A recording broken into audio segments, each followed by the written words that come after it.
Well, I'm Hillary. That is your 4-minute buzz. Now here's Glenn and Stu to start the show. Heavens, she's dumb. I hate not her. you, Hillary. I'm talking about Whoopi. Yeah, boy, what an idiot. But there's bigger fish to fry. Beta O'Rourke. And I don't think he's the beta version. I think he's down to the Zeta version of himself. Let me tell you about Sweat Block first. Don't ever let him see you sweat. In fact, don't sweat. We're going back this weekend to the Fires of Hell Hot here in Texas. And if I go outside for, 40 seconds and it's 100 degrees and all this humidity, I am just a soppy mess.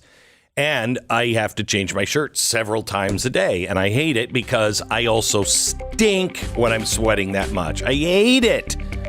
I tried Sweat Block. I think their deodorant stick is the best.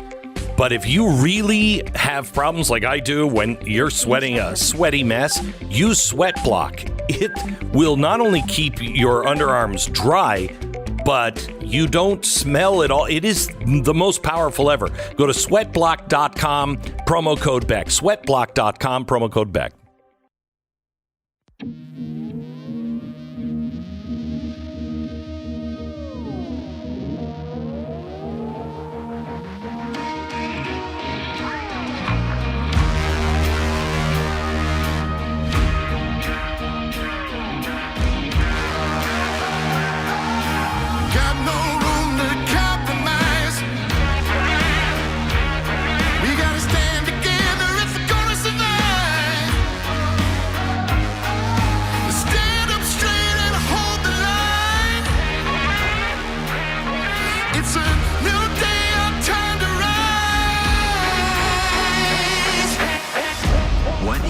To hear is the fusion of entertainment and enlightenment. This is the Glenn Beck Program. So, I was really upset as CBS, was it CBS or ABC that called him Beta O'Rourke? That's how influential he is and so well done. Beta O'Rourke yesterday walked into a press conference completely staged and berated the governor of Texas. Why? Because he knew he could get headlines and he's running against the governor. It was shameful. It was awful. And I thought, I want to start with some perspective. And so I made a list of all the things that I think are more despicable or worse than Beta O'Rourke. And I've been working on it for a couple of hours now. And I still, monkey. No, I think I'd rather have monkeypox than endure another moment of that guy campaigning. So it's not monkeypox. Okay, I don't have anything on the list yet, but today you can phone in 888-727-BECK. We talk to you about all the things that are on your mind, but we begin with the shooting in 60 seconds. Leprosy, where you lose all of your limbs and your eyes and you're living in a cave like and hers? No? No. Yeah, you're right. You'd have to listen to him. It takes you time to turn the channel. Right. And you might hear a little bit of him. Mm-hmm. All right, relief factor. You know the value of $1, so let me ask you, what's the value of $20? How far is $20 going to get you? If I told you $20 can change your life, it's worth it, right?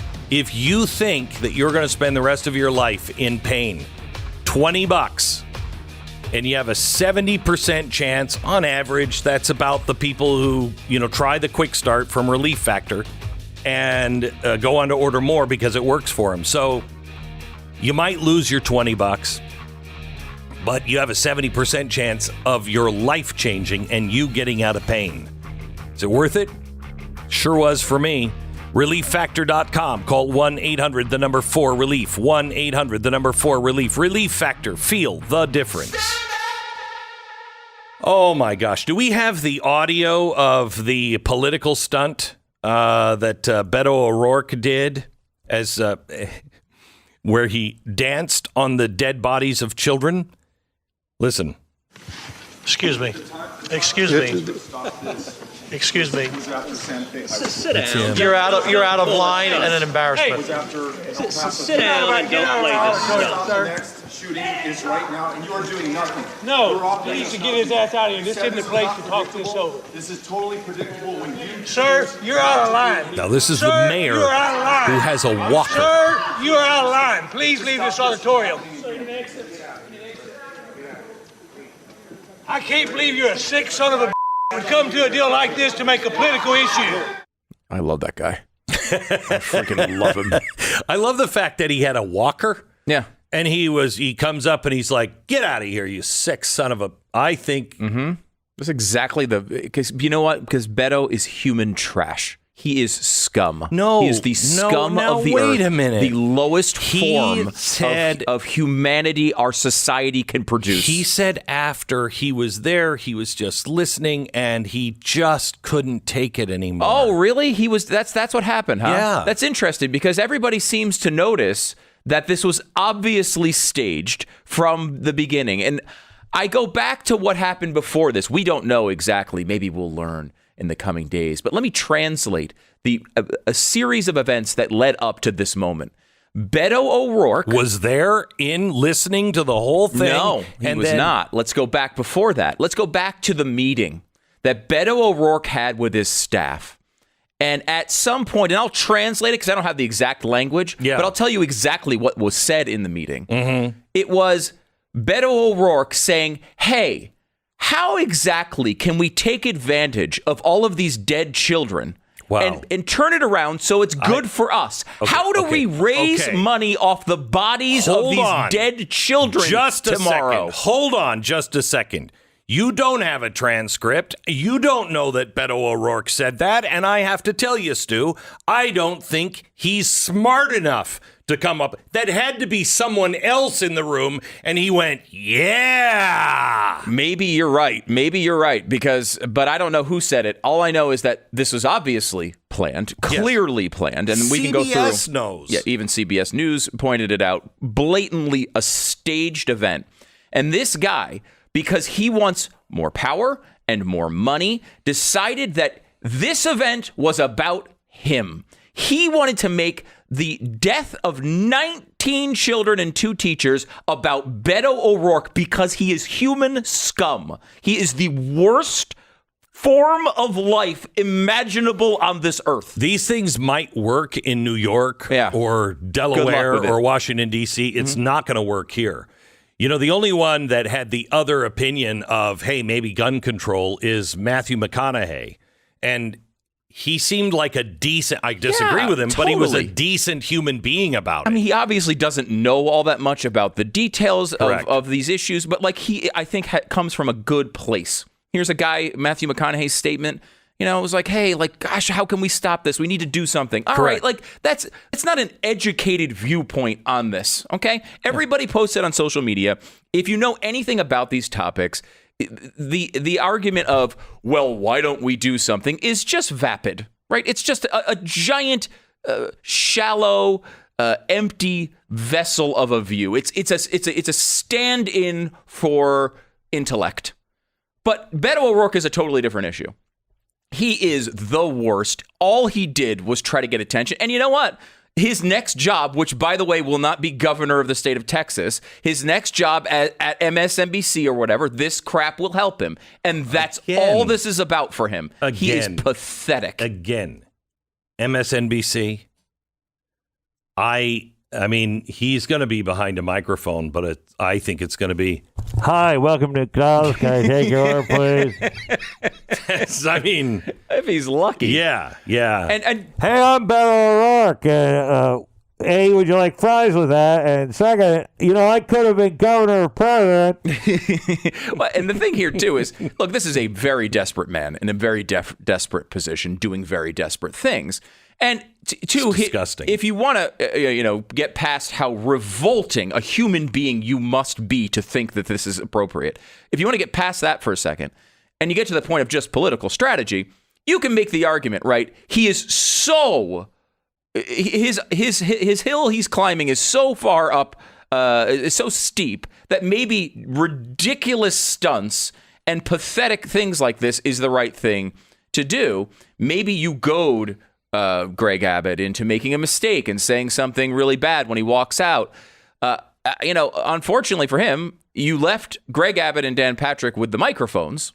So you're getting taken out of the room where no one can hear you blab about your nonsense, and they have the microphones, and they handled it really, really well. Really well. And honestly, if Greg Abbott did what that mayor did, it would have been bad. Yeah. But the fact that the mayor did it, that guy was not standing up for this nonsense. He didn't want this to be about politics. This is his freaking city. And he sat there with just righteous indignation. And I felt for him, and I thought Abbott and Patrick handled it really well, and the mayor did too. Someone needed to just call at one point. I don't know, we bleeped it out, but he just calls him an a-hole from the staff, and that's exactly what needed to happen. That's exactly who he is. Mm-hmm. By the way, why didn't the police see it? I mean, BLM came out yesterday against the racist police. And how did they know? Why didn't they stop this kid? And you're right. You had all kinds of warnings that this would be a bad kid, right? All kinds of warnings. Reuters is reporting some really disturbing writing. One day, I'm going to quote, "One day I was driving home from work. I noticed two children crossing the street. They were happy to be free from their troubles. This happiness was mine by right. I had earned it in my dream. As I neared the young ones, I put all my weight on my right foot, keeping the accelerating pedal down to the floor until I hear the crashing of two children on the hood. Then the sharp cry of pain from one of the two. I was so fascinated for a moment that when after I had stopped my vehicle, I just sat in a daze, sweet visions filling my head." Right? Dangerous. Right? Nothing good's going to come of this. According to Reuters, those are the teenage writings of Beto O'Rourke. Oh, my God. Really? Yeah. In writings that Reuters says still exist online, O'Rourke purportedly fantasized about toppling the government, but doubted that the masses would support such a radical move at this time. Then he also wrote about murdering children by running over them with his car. This is the ultimate red flag for the red flag law. Exactly right. Exactly right. I'm glad that he's against guns. The state of Texas should be very aware and not allow him to buy any guns. Oh, my God. Because of this. This guy and his righteous indignation. Give it a rest, bud. Give it a rest. All right, back in just a second with more. First, let me tell you about Patriot Mobile. Just because the Biden administration paused the creation of the disinformation board, the fight's not over.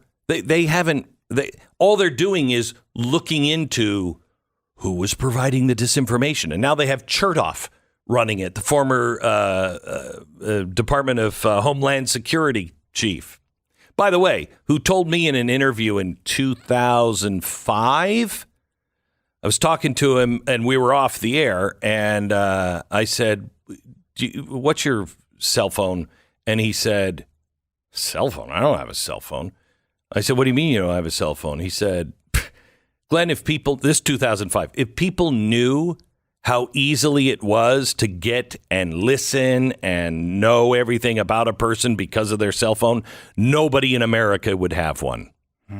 Okay. I remember that. You remember that? I remember that moment, and gosh, how accurate was that? Oh, sure. I don't have a cell phone. I said, how do you communicate with people? The old-fashioned way, memos. Oh, okay. All right. Now I feel really stupid because you're the guy in charge of watching everybody. Now they're going to put him in charge of the disinformation board. So that's going to go well. Guy who did the Patriot Act. But I digress. Let me talk about another Patriot. Patriot Mobile. These are the guys who are not participating in all of those things. They're not handing over information. They are not trying to work against freedom of speech. They're not trying to help this World Economic Forum Great Reset cabal. They're actually fighting for freedom. That's what they do in their off time, and that's what they do with a lot of their profits. They also provide you with money-saving coverage, great coverage. They're on the same cell towers as everybody else is, and great service. And they love our country. They love their country. They love our country. It's the same country to them. They're patriots just like you.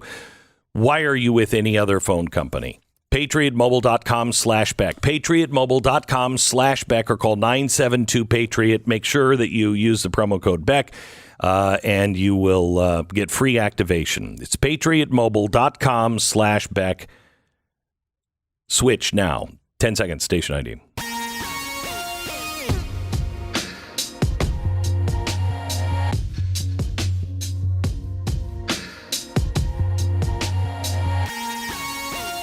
Give me the CBS reporter here on Beta. I did see what happened just before the press conference started. I was in the third row on the aisle, rather, and there were two people across the aisle from me. And a moment before the press conference started, they got up from their seats when Beto walked in. So they were seat holders for him, and then he sat down. So his presence wasn't really noticed in the 15 or 20 minutes that people were gathering inside because he was not in the room. So this seems something very clearly staged by Beto O'Rourke and his campaign wanting to confront the governor at this moment. Oh, God, I don't understand what that means. I mean, here's CBS telling the truth about Beto O'Rourke. What's happening? I mean, think of this. They sat there and coordinated when people would stand up so he could go sit down to do this nonsense. This is it's below. We all have terrible impressions of politicians. We all think they're terrible and awful. And he is so far below the subhuman level. It's impossible to calculate. He is every terrible thing you've ever thought of a politician times 1,000. I think that people misunderstand the Democratic Party. People are always like, oh, who do they have on the bench? I mean, they have a very weak bench. They have a very deep bench. If you're looking for despicable, awful people, that bench is way deep. They do have a lot of people that would fit that. Although I don't know how many can challenge what Beto does. I mean, he is unique in his just despicability. I love the fact. That he just came out and because he's running for governor in Texas. Yes, and he was like, "I'm not going to take away your ARs. I'm not going to take away your guns."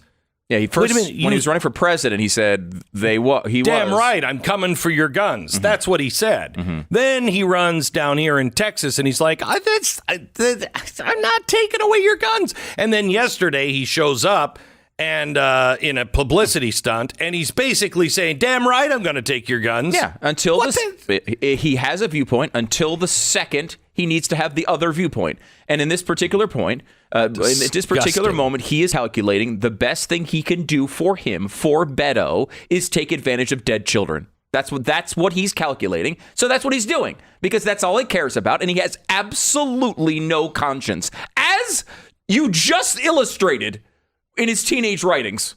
He has absolutely no conscience. What a piece of trash this guy is. And God, I wish I could say other words today. This is one of those days that I wish it was just a podcast. I really do wish it was just a podcast and we didn't have the FCC to deal with, because there's been several that yesterday was my day. Today is your day. And, I wrote a new song about Beto. A new song about Beto. Yeah. Okay, you ready? Mm-hmm. Beto O'Rourke. Beto's not his real name. It's because I'm on, with FCC rules, it's Richard. But you know what I'm saying. Yeah. Okay. It's Robert. Robert. It's not Richard? No. I thought it was. No, it's not. So I'd be wrong calling him Dick. No. Okay. All right. No, okay. I just wanted to make sure. All right.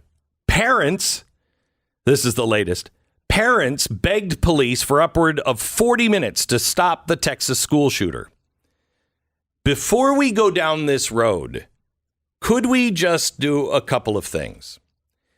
This is a town of 16,000 people in the middle of Texas. I mean, it's not a big town.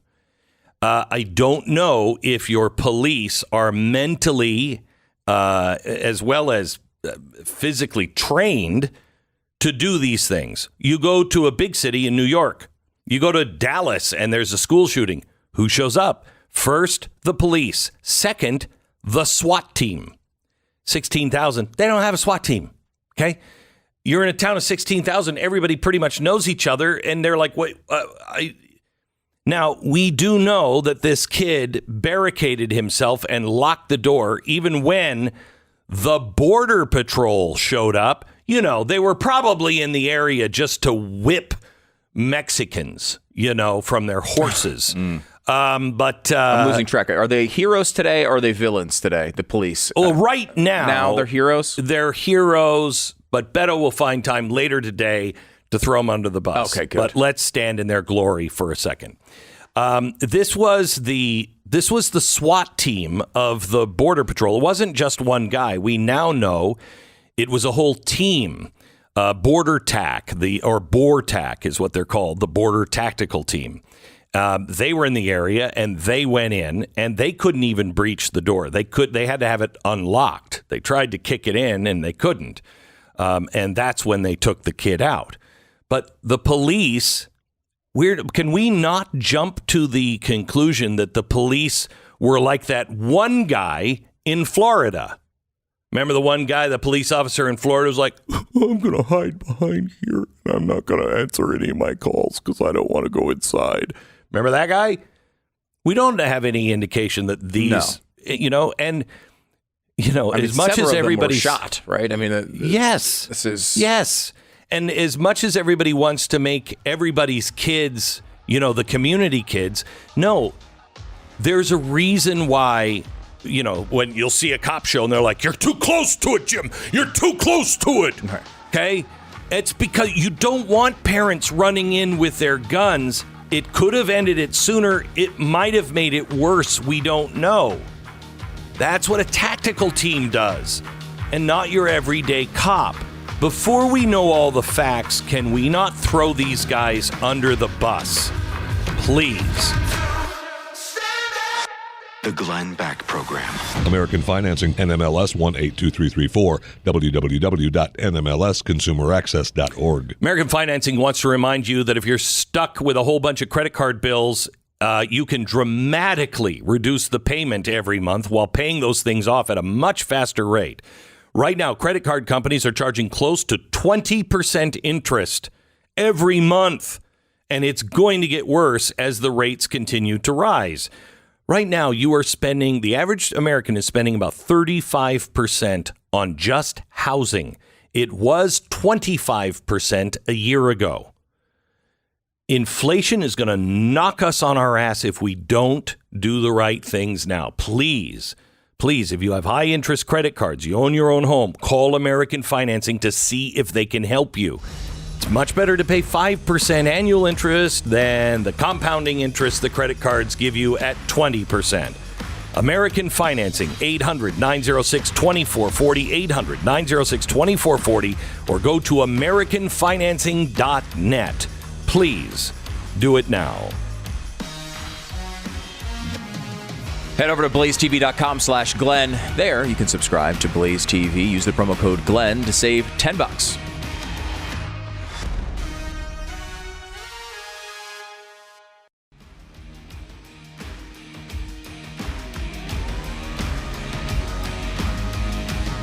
This is the Glenn Beck Program. Welcome. Glad you're here. Pat Gray is also joining us now from Pat Gray Unleashed, a podcast you can listen to here on the Blaze before this program or anytime wherever you get your podcast. Hello. Beto O'Rourke fan. Oh, Pat love him. Gray. Is there anybody better than Beto? Anybody? I can't. Hitler. Wow. No? Wow. Went right there. Yeah. I mean, that's where you're supposed to go, isn't it? It is. Everything's supposed to be compared to Hitler. Everything's compared to Hitler. Yep. So I think he's better than Hitler. Worse than Hitler. He screwed up yesterday. Big time. I mean, who thinks that's a good idea? I don't know. People in very, very blue states that are not in Texas or anywhere near Texas that are like, get him. It's probably his entire staff, too. You know, and from a fundraising standpoint, maybe it does work for him. Let me tell you something. Whoopi Goldberg, big fan. Yep. Big fan. All those kinds of people loved it. Could she be any more butt stupid than she is? I don't think it's possible. No. Is she more Every point she makes is just absolutely provably wrong the instant she says it. Is it that her stupidity that makes her so grating, or that she's also grating as well as stupid? That's all of the above. Right in the intersection there. Right, okay. Yeah. It is fascinating because like we've done shows on network television over the years, and I feel like when we would have to say things, people would be like, "Hey, I can't believe you said that. That's not even right." Like, we would get called out all the time if we made mistakes. Apparently that doesn't happen on the left. Or at least The View. Like they don't. No. She continually says things that are provably false, as you point out, Pat, in seconds. Yeah. Anybody who knows anything about the issue knows it's false right when they say it. And she continually does it every day. It really is amazing to watch. It is. It's embarrassing. I don't know how you can continue on national television that way. Because like you said, we would have been called out for it. We wouldn't have been on national television. Yeah. If you would have been wrong every night on Fox, can you imagine? If I would have been wrong once. Yeah. Once. That's true. Once. And you were wrong once. There was the one time that you said Van Jones went to prison. You said he went to prison, but he really only went to jail. Right. And the White House literally called about it. Incensed about it. Oh, yeah. They had a meeting. They had an in-person meeting with Roger Ailes. The White House came to Roger Ailes and said, you got to fire him. And he said, well, if he's making mistakes, if he's saying things that aren't true, I'm with you. We need to correct them right away. And if they're egregious enough, I'll fire him. What are they? He didn't go to prison. He just went to jail. No, they didn't even say that. They said, we'll get back to you. Mm-hmm. And they called back 2 days later, and there was one thing. And you corrected it. And I corrected it. And I think Roger and I had a good laugh. I think we had a good laugh. Yeah. On that one. Yeah. It's just an amazing thing because, and it's not, we should point out, it's not just Whoopi, it's everybody on that show. Yeah. I mean, Joy Behar every day says something that is so provably dumb that you don't need to even fact check it. These are things that anyone with the basic knowledge of these stories already knows is false. And it happens over and over again. It really is incredible. Yeah. It's an interesting We had ecosystem. a listener refer to them as a coven, which I think is a perfect description for them. It is. I love that. I'm going to use that all the time now. Yeah, it is. It's not the View, it's the coven. The coven. I like that. Isn't that great? Yes. Yes, that is fantastic. Oh, man. Okay. That's perfect. But yeah, Beto, I think he hurt himself. And he's running for governor. That's something that's hard Texas. for him to do. It is. I mean, he's already losing. Obviously, he has he's losing no chance terribly in this environment to win. And right. And He's tried too, because he went from hell yes, I'm going to take your AR-15 and your AK-47s, and you're not going to have the opportunity to kill anybody with those. And then he's gone from that to now I want to take anything from anybody, and all I want to do is protect the Second Amendment. That's what he now says as he runs for Texas governor. And Until yesterday. Yep. Then it changed again back to the old viewpoint because that one would serve him in the moment better. Right. In his view. Right. That's what he does. Coven. In his coven. It really is amazing. And you think too, like, if the Democrats believed Beto O'Rourke was a good candidate, if they believed he had a future, this would not be the time to run him, right? This is in an incredibly Democratic-leaning year against a candidate Ted Cruz, who was kind of unpopular with the right at times because of his early opposition to Donald Trump. Mm-hmm. They still lost with Beto. Like, that was the perfect time to knock off a Republican in Texas. Really the perfect Right. situation. They ran Beto. He raised all this money and still lost, then completely collapsed in the presidential race, which was the biggest joke of all time. And like, you don't throw that guy back into a situation like this if you think he has a future in your party. You use him as a sacrificial lamb that can raise money. And that's what they're doing. I mean, the same thing is happening in Georgia right now with Stacey Abrams. They keep saying she's the future of the party. If the Democrats believed that, there's no way they'd run her this time. Kemp is going to beat her by 15 points. Yeah, especially with their latest screw-ups, that it's the worst state. It's the worst state to live in. I don't know. I think Beto could make a good argument that it's Texas. Yeah, I think you could. It's what, and this is like, it's evidence. This is evidence that they hate these places. They hate this country. They hate what these states stand for. They despise them. The only reason they want power is to change them because they hate what they stand for. They hate everything about them. It's their entire philosophy of government is to get control so they can eliminate the foundations of this country. That's what that is their entire That freaking sounds platform. like a replacement theory. Well, political parties do try to replace the others. That Right. is Yeah. No, that's I a mean, thing. they're trying to replace all of our institutions, all of our laws, absolutely everything. Everything we've ever believed. Our God. Our God replaced. Our families replaced. Our police and police ideas replaced. Our Constitution replaced. Our ideas of gender and that's a boy, that's a girl replaced. Everything is a replacement theory to these guys. We should point out you're referring to your show last night, which basically took on the idea everybody on the media is saying, oh, well, everybody on the right has this white replacement theory where people that are looking different are going to replace white people and these white supremacists. And your point was, let me tell you about the real replacement theory. It's not that. It's not the crazy freaking, Charlottesville torch theory. It's what's going on in our culture. It's got nothing to do with white or black, anything like that. Everything. The shootings are about not one thing, but everything that is going on in our government and culture. We are ripping the rug out from underneath 300 million people. I mean, look at what they're doing to the economy alone. And they like it. Their Green New Deal, they couldn't get it passed that way, so they're using ESG and executive orders, and they're crippling the gas and oil companies. So why? So we can't afford it. So then what? We have to go to electric cars because they're taking gasoline engines out of the picture. How? With ESG. They're telling all of these major auto corporations, you got to be in because we're not going to be funding, and raising capital for companies that are building combustion engines in about 5 years. So get on board. There's no choice. There's no choice. They've subverted absolutely everything. Now that's a big conspiracy theory, but let me show you.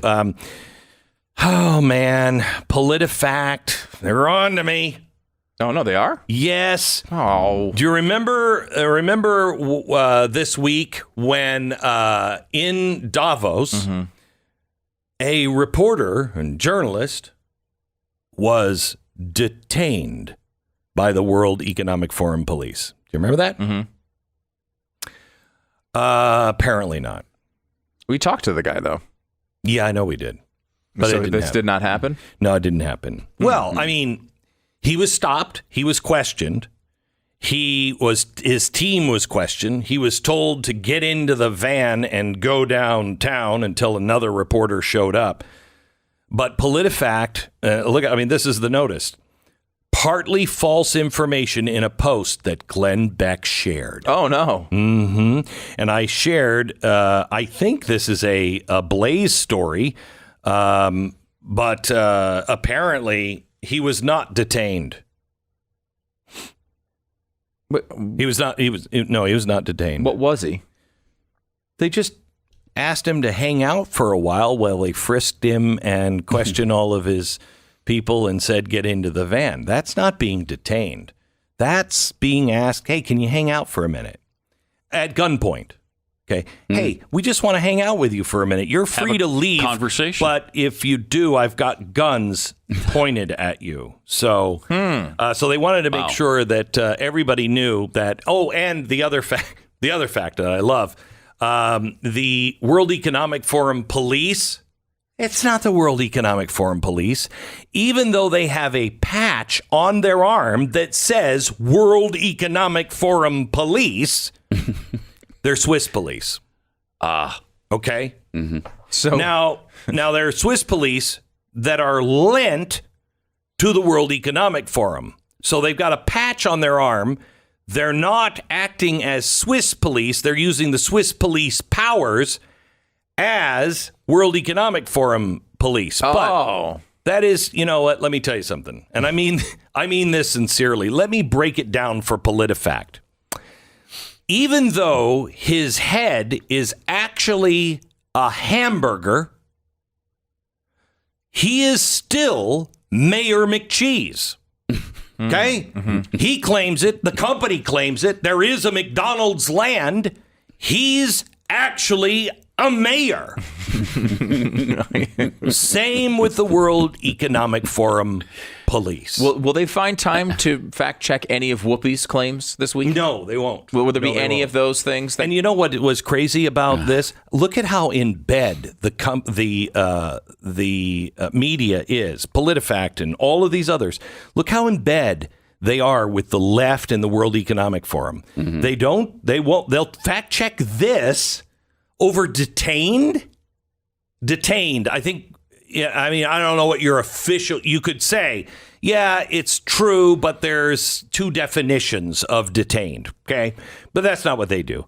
Glenn Beck is sharing false information, but they don't do that to Whoopi. And meanwhile, the CNN anchors are the people conducting the onstage interviews at this week's World Economic Forum. In bed much? No, there's not a lot of sleeping going in that bed work. Unfortunately, we're the ones who are going to end up pregnant at the end. You know what I mean? Because we're the only ones getting... My Patriot Supply. Diesel prices are through the roof. You know what that means? It means the price of driving trucks go up, which means... the cost of every product goes up. Diesel fuel also means not just trucks, but tractors. Farmers have to spend more money on food, on the tractors that will plow the fields and cut the fields and bring the harvest into the barn. But also, fuel prices are so far up, and the war and everything else. Fertilizer. There was just a big train incident up in Canada.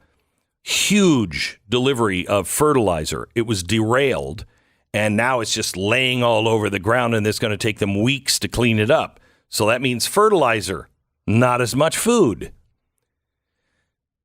May I suggest you go to preparewithglenn.com today. I've made a special deal with My Patriot Supply, and they have $150 off the 3-month emergency food kit. It's long-term storage food. It is packaged so it stays fresh for up to 25 years. It means it'll be there when you need it. And you know what? I'm telling you, what an investment. Investing in food today with a dollar that is depreciating as fast as it is, may I just say, just the savings in inflation alone is going to be worth the money. Good investment. 3-month food kit right now, preparewithglenn.com. The kits ship fast and free. They arrive in unmarked boxes for your privacy. Keep this one to yourself. Preparewithglenn.com. Preparewithglenn.com. Stay informed. Sign up for the free newsletter today at glennbeck.com.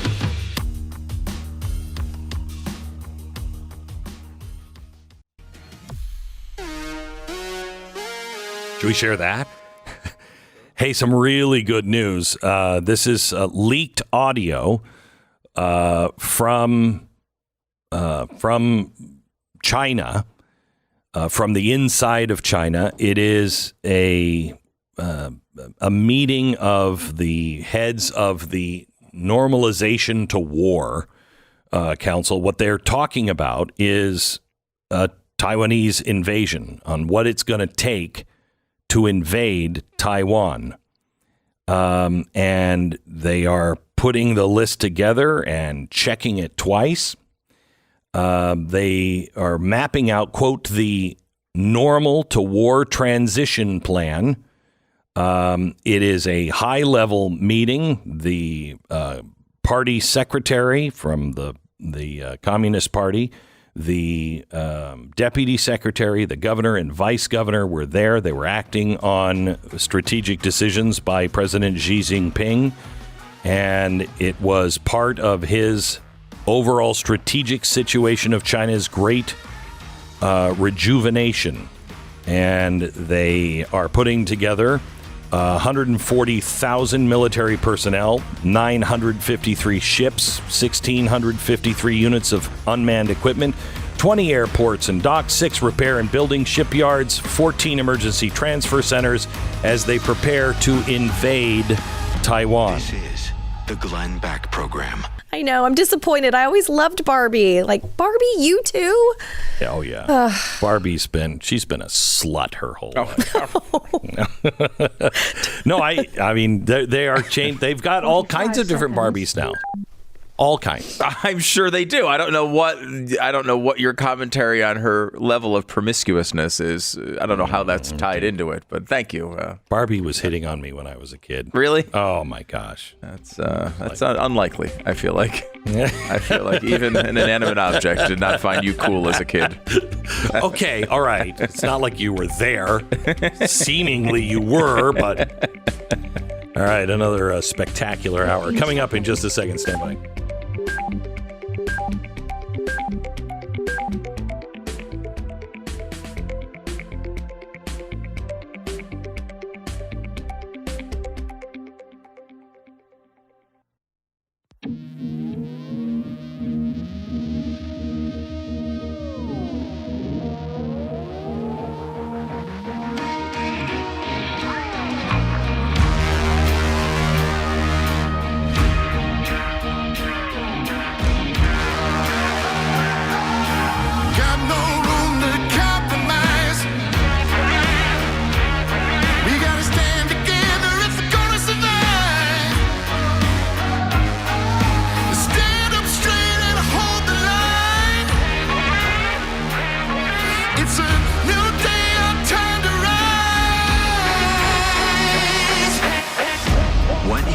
To hear is the fusion of entertainment and enlightenment. This is the Glenn Beck Program. Yeah, you sick, twisted freak. There is really bad news for Hillary Clinton on the horizon. I mean, if you believe in the justice system. And some breaking news for you on the Durham case. We go there in 60 seconds. You living your life in pain? Get out of pain. We need everybody on deck. Everybody's in this fight, and we need you, your best self.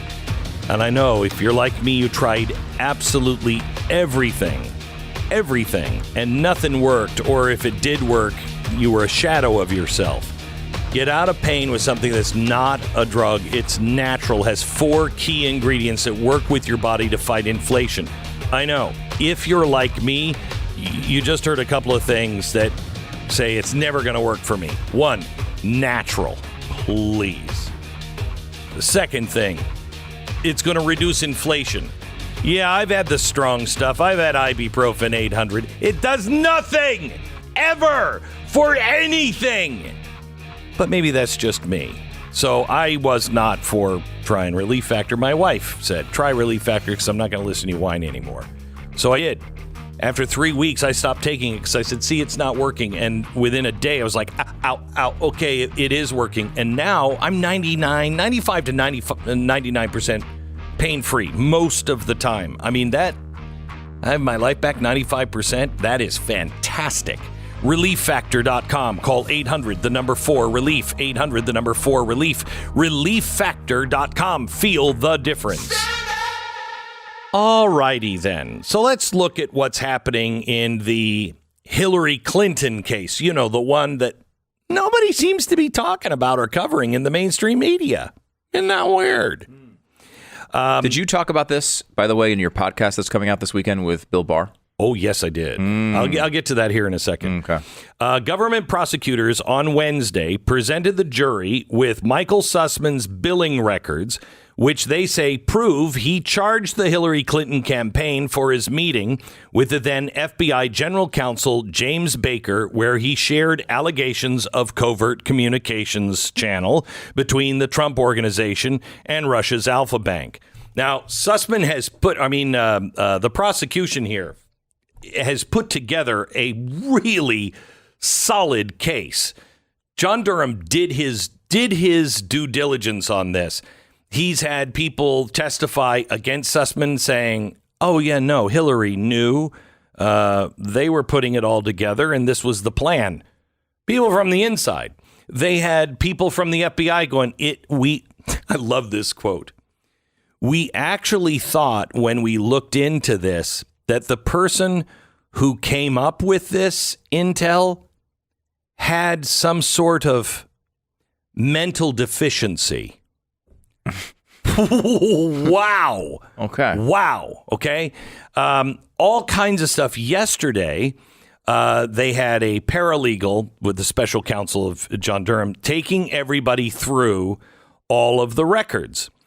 Yesterday, they produced the record from Perkins Coie, the law firm, that they say proves the law firm billed Hillary for America for the meeting Sussman had with Baker at FBI headquarters. They've got much more than just this. They have people that were in the Hillary campaign that said, oh, no, he met for that. That's what he was meeting for. This is just trying to get him nailed down as lying about that. And once you've established that, then you move on forward. But a lot of stuff is tying Hillary directly to this. On the bill, dated September 19th, Clinton campaign is listed as the client. The time listed is 3.3 hours. The memo states work and communications regarding confidential project. Other testimony revealed Sussman charged approximately $800 an hour. Durham's team also produced a receipt from Staples near Perkins Coie in Washington on September 13th. On the receipt, it says the receipt is for 2-pack of flash drives. That's what Sussman brought to the FBI. Okay. Now, it could be, hey, I billed them for 2 other thumb drives on that day before I went to the FBI. Sure. Could be. Could be. Could be. Could be. Could not be. Yeah. Most likely yeah. Not. That's where I'm leaning right now. Right. Exactly right. Now, they say that the Sussman usually will write, for FBI interrogation or met with the FBI on any bill for any client. He will put a note next to that bill, FBI meeting. And his attorney said, do you see that anywhere? They're like, no. Do you see that anywhere? Why, if he was trying to hide the fact that he was meeting for Hillary Clinton and the campaign with the FBI, why would he write it down? Maybe it's just me. Now, here's the problem. At least 3 campaign donors of Hillary Clinton's made it into the jury pool. Also, a supporter of Alexandria Ocasio-Cortez and a supporter of defunding the police. One juror also has a daughter who's on the same high school crew team as Sussman's daughter. So it's not exactly a friendly jury to anyone but Hillary Clinton. Okay. So there's probably going to be a problem They're even talking still about putting Sussman on the stand, which Jonathan Turley said yesterday, there's no way you do that. That's a swing for the fences. You don't do that if you're not pretty sure the jury's going to go your way. It's a danger. Turley thinks that this jury is massively biased. So it may not end up the way we want, but at least we have the evidence being presented. And I did bring this up with Bill Barr. I have a podcast that is out for Blaze TV subscribers today, and then it'll come out for the rest of America, wherever you get your podcast, on Saturday and on YouTube. But you really need to hear what he had to say. I asked him about, dude, election fraud. You need to hear his answer on this, because this is what everybody's pissed at him about. You need to listen to his answer, because I didn't expect that. I didn't expect his answer. I also said I was pissed at him because he left Durham just swinging out in the wind. You need to hear his answer on that one as well. The Blaze just did an exclusive story on this. Let's see. He said allegations leveled against former President Donald Trump by Democrats were seditious, a seditious attempt to undermine his presidency and a grave injustice. We had an unbelievable conversation with a guy who knows what the definition of treason and sedition is. And I said, when I brought the question up, I said, what they did, I want to say it's treason, but I know that's, defined a certain way by the Constitution and has death penalty attached to it. So I don't like using the word treason, but it sure feels like treason, but isn't it at least seditious? And he said, oh, at least seditious. And then I think he went, we'll play the clip tomorrow. I think he went on to say, and you might be able to say it was more than seditious. Wow. I asked him, how could you possibly leave Durham out? What happened? You were going to come out with it, blah, blah, blah, blah, blah. He said, I rolled the dice, but he said, my thinking was I had to, he said, first of all, they weren't done because of COVID.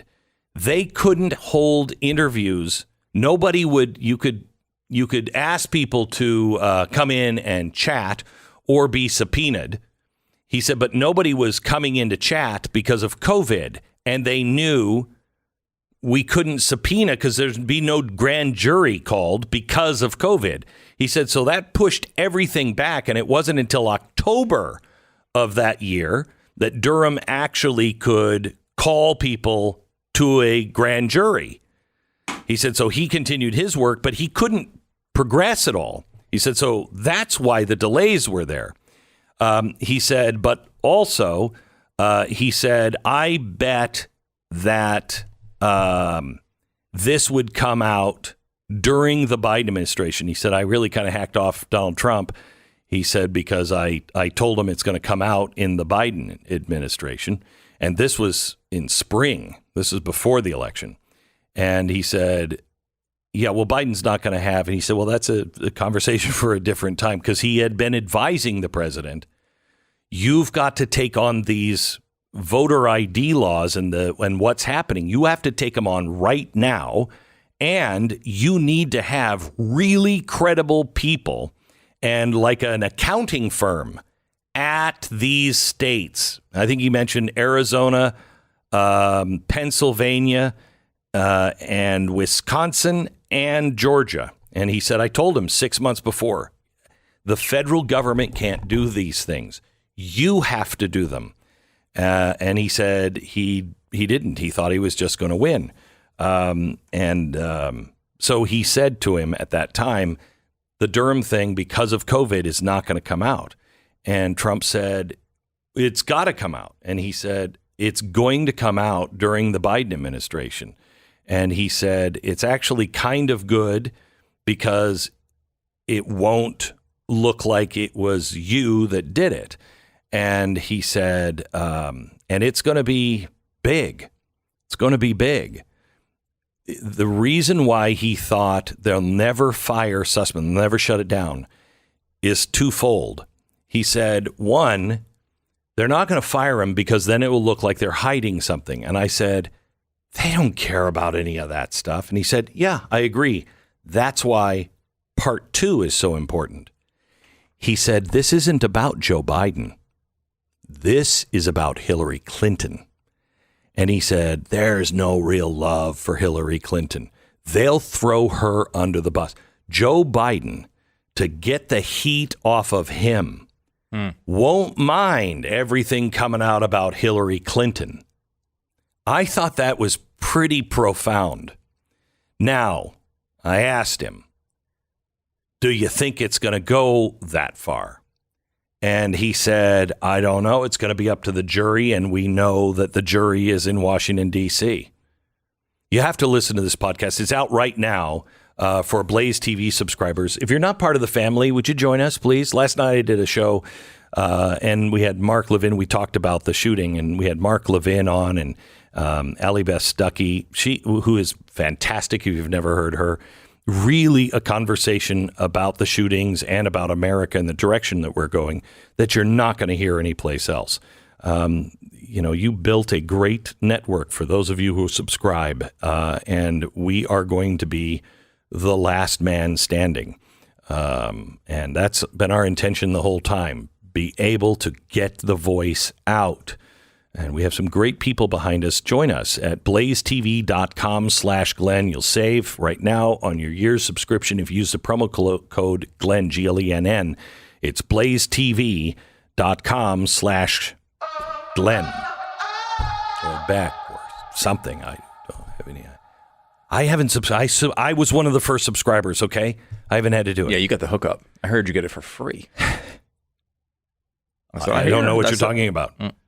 My son, I don't know about what my son has as a Blaze subscription. I have no idea if he's meeting with the Chinese or anything like that. I don't know what you're saying there. Now, we know you're shade. All of a sudden, first of all, you're getting Blaze TV subscriptions for free. Then all of a sudden, there's art that's being sold. Glenn all of a sudden is an artist and selling expensive paintings to just random people all over the earth. But unlike Hunter Biden, mine clearly is money laundering. Oh, okay. Okay. So what do babysitting, bike repair, lemonade stands have to do with each other? They're just a few of the many businesses that kids have already started after reading The Tuttle Twins and their spectacular show business. You might think, who cares if my kid or grandkid starts a business? The answer is you should. Learning how to operate a business has a lasting impact on kids, one that will carry with them all the way through adulthood. It keeps them appreciating the value of hard work, of running a business, of risk, doing things on their own, figuring things out for themselves, learning how to work with people. It helps them bridge the gap between the magical world where mommy and daddy and their teachers do everything, even organize the game. Kids, grab a baseball bat, go out and play. And if people start screaming and, oh my gosh, he's cheating, work it out. That's the real world that our kids need to be in. Give them opportunities to solve problems and encourage them to start their own business. A book that will help you get them excited about it is The Tuttle Twins and their spectacular show business. I can't believe what this book teaches, and in a very entertaining way that all your kids are going to love, really. You'll get it for free. Just pay for shipping. TuttleTwinsBeck.com. That's just the cost of shipping for the Tuttle Twins and their spectacular show business. Every home should have these books. TuttleTwinsBeck.com. 10 seconds, station ID.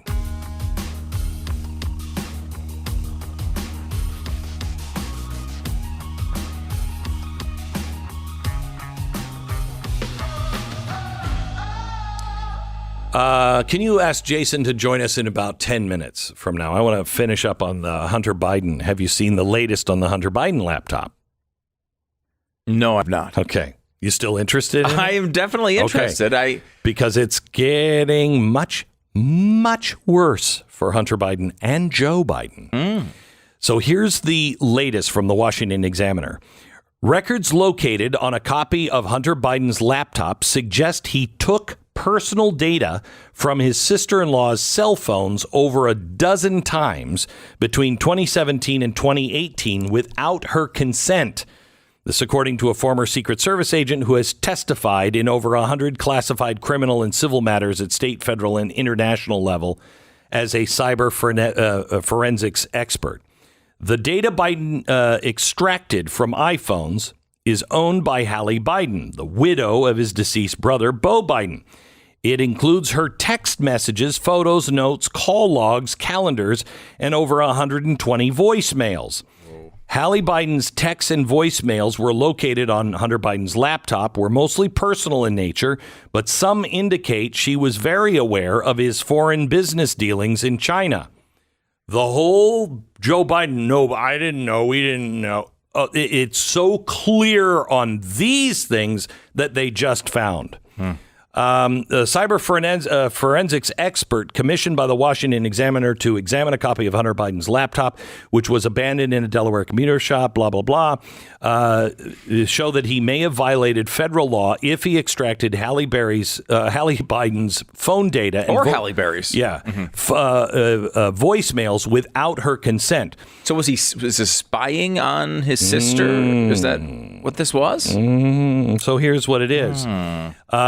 They investigated the alleged violations of federal computer fraud and abuse. Typically, the Justice Department treats the unauthorized access into other people's computers as very serious. Bear in mind, from a national security perspective, Hunter Biden himself is among the least significant aspects of the Biden investigation. To the extent of his computer files show potentially unlawful activity and shady foreign business arrangements, this is grist for blackmail. Hallie Biden is Hunter Biden's sister-in-law. They began a romantic relationship, they say, after her husband and his brother Beau died of brain cancer. There are so many aspects of the story that are incomprehensible that if you put them in a movie, it would be so implausible it would not work.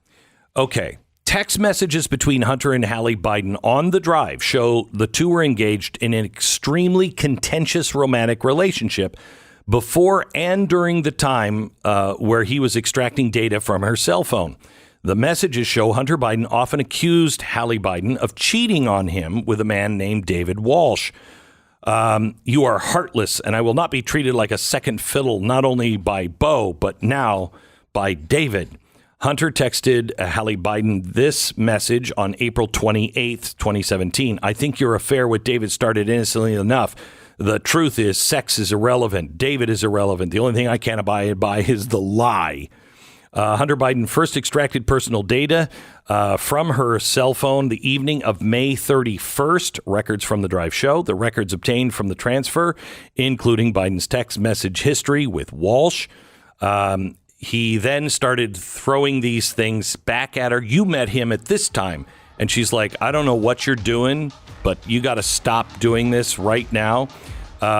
She then was writing and saying, look, everybody knows about his dealings with China, and we got to get him back into the fold here because I don't know what he's doing, but he's gone off the rails. This all in and more, all in his laptop. Things are not going to go well there if we trust our justice system.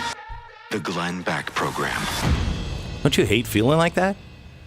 You know, the right window treatments can reduce unwanted solar heat through your windows by up to 60%. It's time for you to get your whole home ready for rising temperatures with custom window treatments from Blinds.com. Now through June 1st, you can save up to 50% site-wide during their Memorial Day sale. Is Memorial Day this weekend or next? Yeah, this weekend. This weekend. Incredible. Not really. It's predictable on the calendar. I know, but it just seems like it was just here. Ordering online doesn't mean having to sacrifice style or service. Blinds.com has the latest styles. They can help you find whatever you're looking for. They have even outdoor shades to make your deck or patio relaxing summer oasis. And they make it easier than ever. They have access free to expert design consultants, local pros that can handle the installation if you don't want to, and 50% off site-wide right now at Blinds.com. Their Memorial Day sale through June 1st. Get up to 50% off at Blinds.com. Blinds.com. Rules and restrictions may apply. BlazeTV.com/Glenn is the place to go to subscribe to Blaze TV. Use the promo code Glenn to save some cash.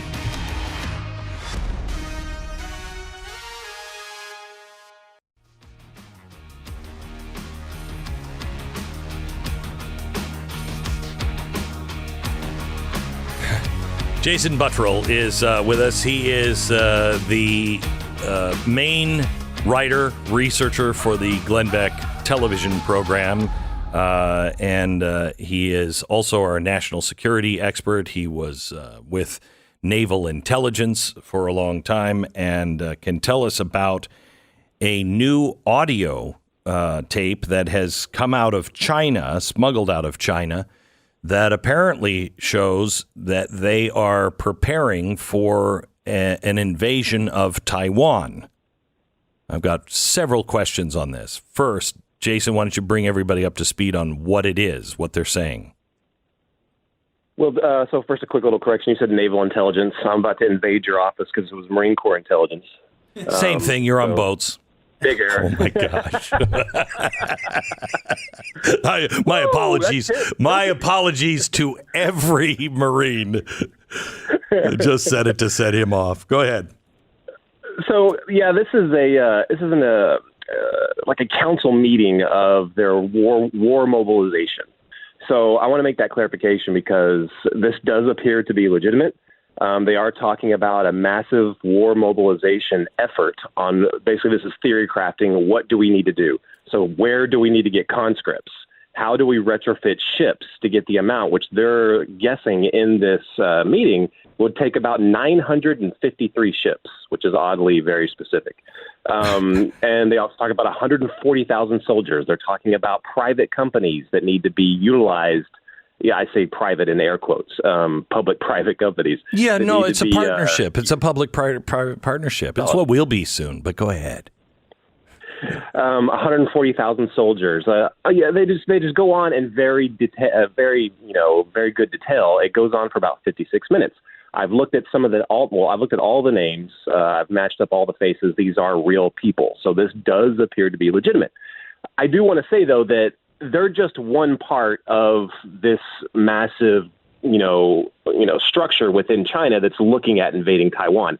And make no mistake, invading Taiwan is a national security necessity for China. They will try it eventually. When is up to, interpretation. I think they're still very far off, at least 10 years off. Right. Now, wait a minute. Hang on just a second. And I think anybody in the intelligence community, because I've talked to several of them, would agree with you that we're at least 5 years off, between 5 and 10. Is this different than what we do at the Pentagon? We should have a plan on, invading Canada in case they went crazy. That's what they should do, is have a plan for anything. Is that what this is? Yes, I think that's what this is, but it has a little bit more teeth because, when I was in the intelligence community, we did a lot of wargaming, for multiple different countries. So we had the plan in place if it would, we need it.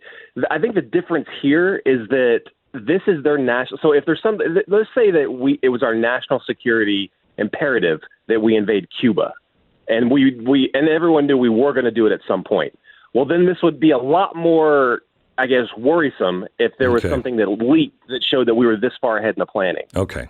So that's a difference here. Like, they will do this soon. Well, they will do this in the future. Yeah. So soon for the Chinese, which could be 500 years away. Let me ask you the next obvious question. In a state that has total surveillance, and records of everybody's cell phone, what it's doing, where it's been, who smuggled this out? how did it get out, and is it intentionally let out? Yeah. So I was kind of getting to this a little bit earlier, but there's multiple different factions that are looking at this. There's the war mobilization faction like this. They're all their job is to make sure that if we do this, we're prepared to do it. Now, there's the other factions within the Communist Party that are like, are you looking at the geopolitical perspective right now? Are you looking what's happening at Russia right now in Ukraine? We do not want to, we're trying to get our economy going the way it's been going for the past 10, 15, 20 years. That's not going to happen. That's a full stop. Everything they want to get done with Belt and Road. Can you imagine what happens to Belt and Road if what happens to Russia happens to them? It completely goes away. So there's those factions within the CCP that are like, wait a minute, let's take a step back. Yes, we agree we have to do this in the future, but this is not something that we can be thinking about in the near term. Do you really think it goes? Do you really think that all goes away if they take Taiwan and somebody doesn't blow up the high tech plants? They control like 99% of every chip, and most importantly, the hardest chips to make. That's all in Taiwan. You really think that, countries fold all the time because they need something? Yeah, and the issue with Taiwan, looking at the economic perspective, is it's almost mutually assured destruction. If you go after Taiwan, you're also, critically damaging the Chinese economy because they do a massive amount of business with Taiwan. It's almost like an Achilles heel that kind of shoves this invasion way down the line because China's just not ready for it right now. They don't have a purely, domestic economy. It's purely based off of exports to the United States and massive amounts from Taiwan. So they're just not ready. I do believe the United States. I don't think that they can take Taiwan, and not as long as the United States Navy is what it is in the Pacific. I do not believe they can do it. And look at these numbers that they're talking about: 140,000 soldiers, over 20 airfields and docks, 953 ships. That is look at the mobilization that happened in Russia and Ukraine. Yeah. We were able to see that, months ahead of schedule. Right. This amount of mobilization, they're going to start 6 months later, they'll be ready. So what's going to happen once this starts going down? The United States Navy is going to push massive amounts of hardware, multiple fleets into that area. If we have the fuel. Everything off. If we have the fuel. Yeah. Yeah, that's right. So did you read my Davos WEF executive summary today that I got? Yes. Okay. Can we go through this a bit? Because Al Gore spoke at the Davos meeting yesterday. He was part of a panel turning up the heat on greenwashing. And during the panel, Al Gore and other panelists lamented the fact that far too many companies pledge to lower their carbon emissions, but only a small percentage actually follow through with their commitment. That's what they call greenwashing. So his solution to dealing with the inaccurate reporting of CO2 emissions: a network of satellites that can track CO2 emissions down to an incredibly detailed level. He says, according to an S&P report on more than 5,000 companies, only 37% have any emissions target at all for scope number 1 and scope number 2 emissions. Only 24% have net zero targets. And of the companies that have set emission targets, less than half are aligned with a science-based approach to even 2 degrees, much less 1.5 degrees. 58% of the companies don't even report their Scope 3 emissions, let alone have a plan to reduce them. And in a recent poll, 1,500 business executives from 16 countries, only 36% said that their companies have tools to measure the progress on sustainability. So he says greenwashing is a major obstacle to solve the climate crisis, made up of falsehoods, clever PR, and it's got to stop. Al Gore then shares the exciting news. We're about to enter the age of radical transparency. Now, just hear this, and Jason, chime in at any time. Entering an age of radical transparency, not for you to be able to see into the government, not for you to see into the elites, but for the elites to see into everything in your life. He said, I've been among those who have formed a new coalition called Climate Trace, which stands for Tracking Real-Time Atmospheric Carbon Emissions. He says it's a coalition of artificial intelligence technology companies, NGOs, and universities using data from 300 existing satellites from multiple countries, ground, sea, and air-based sensors, and internet data streams to machine learning to create algorithms for every single sector and subsector of the economy. This October, we'll publish the world's first inventory of exactly where the greenhouse gas emissions are coming from and in what amounts. He said it's going to make a dramatic difference. So investors, supply chain managers, NGOs prioritizing their campaigning activities, financial institutions, if they want to know where the emissions are coming from, upstream and downstream, it's all going to be laid out for the world to see. That's a little frightening. Radical transparency. Why do you always have to add the word radical to everything? Come on, man. Yeah, this is not surprising to me in the slightest. In fact, next week we're going to be talking about on the Glenn Beck Wednesday special about a lot of the executive orders, a lot of the transformation that has already gone down within the bureaucracy, which is they call quote an all of government approach, which I think a lot of us didn't even really pay too much attention to. But the more that we've been looking into it, it is shocking the amount of the alphabet bureaucratic agencies that are already moving in that direction. Yeah. So if they're talking about private companies using satellites to do this, do we not think that, the Department of Homeland Security is not already doing this as well?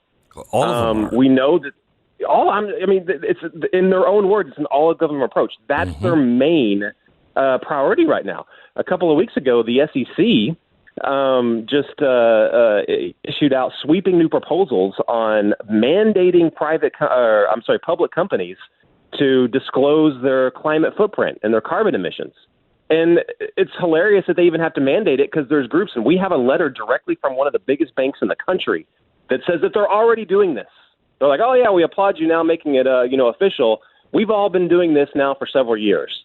So they're already doing it. A lot of these companies are already, they don't even have to, greenwashing, whatever. A lot of these companies are already on board.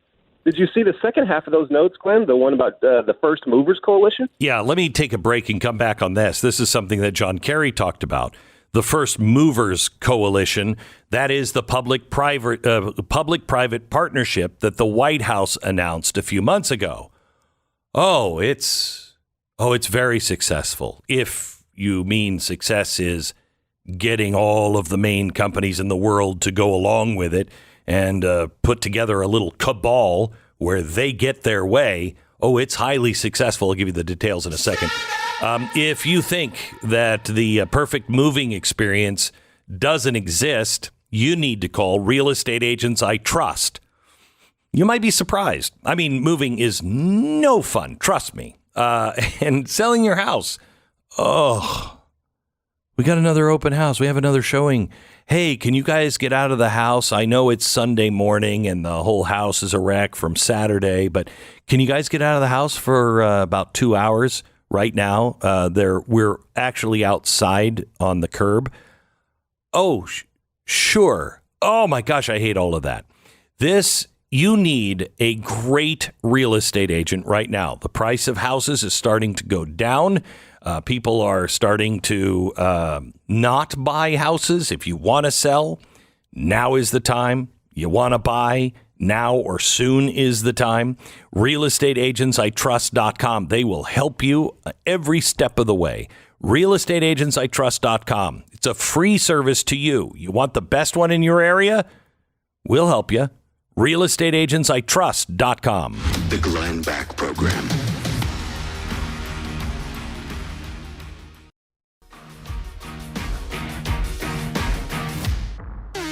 This is the Glenn Beck Program. All right, so John Kerry, we're back with Jason Buttrill, and he is talking to us about the World Economic Forum and Davos, Day 3. Jason, the First Movers Coalition. This is John Kerry yesterday talking about, when we first got together a year ago with Joe Biden, he announced 35 companies that were coming in on the First Movers, a public-private partnership with the White House. And now it's up to 55 companies. What does that mean? And this is just the 55 companies that are publicly announcing that they're Correct. in this public-private.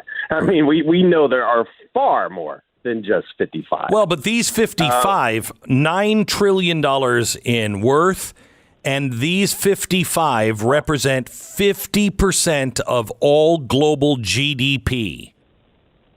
It's insane. That's a little crazy. Yeah, we.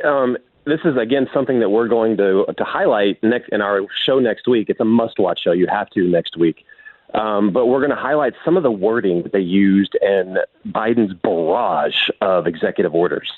And reading some of this stuff is just blowing my mind. They're stating, and this First Movers Coalition is all part of this, is they are intentionally trying to manipulate the markets.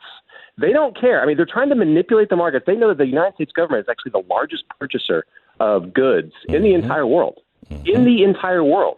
So they're directing all of these companies to jump on board with what the federal government is already doing, which is, intentionally only buying certain things that they agree with, like only things that are considered low carbon footprint, that are green.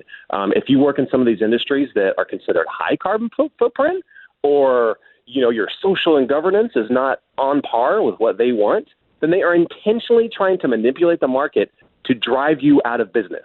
Or, if your business goes out, then you are intentionally driven out of a job. They really do not care, but that's what this is about. They're intentionally trying to manipulate the market and radically transform the economy, and not only the United States economy, but the global economy. And that's the lie that Biden keeps saying, that, none of his stuff is affecting the gas price. All of his stuff, including from the World Economic Forum and the Great Reset. That's the point of the Great Reset, is to get rid of fossil fuels and oil and gas. And we are going to pay an extraordinary price in human lives, in starvation, wealth, and progress. This is so dangerous, what they are doing right now. We'll have all of those. Thank you, Jason. We'll have all of this and updates on what every agency is doing, and wait until we tell you what FEMA is doing next Wednesday on the Glenn Beck special. Next Wednesday, join us at blazetv.com/Beck. This is the Glenn Beck program. Am I alone, Glenn, not being aware that MSNBC had a streaming service? No, I don't think. Did you? No, I don't think you're alone. I think the people at CNN Plus were like, come on, we were even bigger than that. And how do you feel if you're Psaki? You go over there, it was the White House. We're going to put you on our streaming service. Wait, the MSNBC streaming service? I guess it's technically part of Peacock. Is that what they're doing? So, I mean, that is a big, one of the bigger streaming services. I got to say, too, you know what the one is that I think I might have to cancel my Blaze TV subscription so I can get? Is Paramount. They keep releasing shows I want to watch. I know. It's the only one I'm not subscribed to, and it's the only one that has any shows I want to watch. Yeah. People are going to start, we should talk about this, not today, but we should talk about, because people are whittling them down now. Yeah. You have to pick. I'm only kidding, of course, about canceling my Blaze TV subscription. It's of course, free to me, so why would I cancel it? No, I mean, that would be what I would definitely keep. Right. But Apple TV, Disney Plus, all these, half of them I feel like I got for free through credit card offers. I can't even keep track of them anymore. I have no idea how many There is a website that will help you track everything that you have in subscription. Yeah.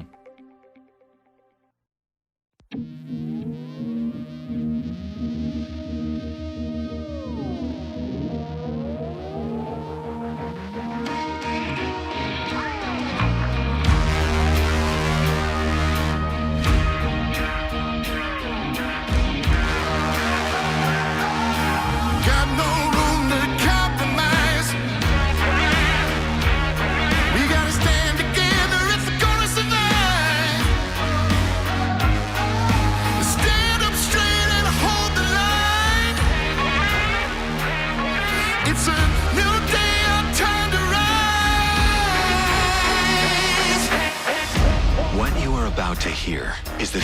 of entertainment and enlightenment. This is the Glenn Beck Program. Joe Biden is at it again.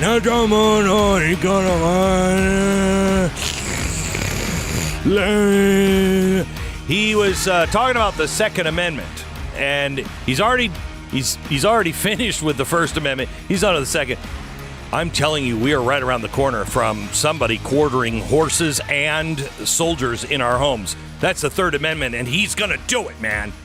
Because I heard, once the Supreme Court lets the right to abort your child and kill him at any age, once that happens, all of our rights are gone. He said yesterday the Second Amendment has limits, saying you couldn't own a cannon when it was ratified. Actually, I hate to disagree. You can or could own a cannon back then. And I think you could do it now. But why? I mean, honestly, why would you want a cannon, right? I have a friend who has tanks. I mean, that's what you do. You'd go for the tank, man. More on this coming up in just a second. First, MyPillow. I don't know about you, but I take pride in being the standard bearer for both comfort and style. Yes, that's right. And a style my kids love. Anyway, my slippers from MyPillow. They love them. I love them in different ways, I would say, but I'm comfortable in them. You can wear them all day if you want. Yeah, you might as well be modeling on a catwalk. And my kids love that when I walk like that too, in my slippers. I'll take them any place. You want me to help? You need me to pick you up at school? Hey, I can take you out. I mean, sure, you can help me with this project, or I could just throw on the slippers right now, hit the catwalk with you and your friends, take you anywhere you want to go. You wouldn't believe the power of these slippers. Anyway, for a limited time, you can save $90 on a pair of my slippers. Blowout sale. It will not last. Go to MyPillow.com, look for the radio listener specials button, use the promo code Beck, receive this incredible limited time offer. Slippers come with a 1-year warranty and no questions asked, 60-day money-back guarantee. It's MyPillow.com, promo code Beck, or call 800-966-3117. Be amazed at how helpful your kids become just because you're in a comfy pair of slippers. It's crazy. All right, to state the obvious, the president said, I'm sick, I'm tired. Man, that's how tired I am. I sleep all day now, and I don't. Oh, yeah, that's right. He said that he really wants to get the right people in that will ensure the existing federal gun laws are enforced, and that's why he needs a new FTA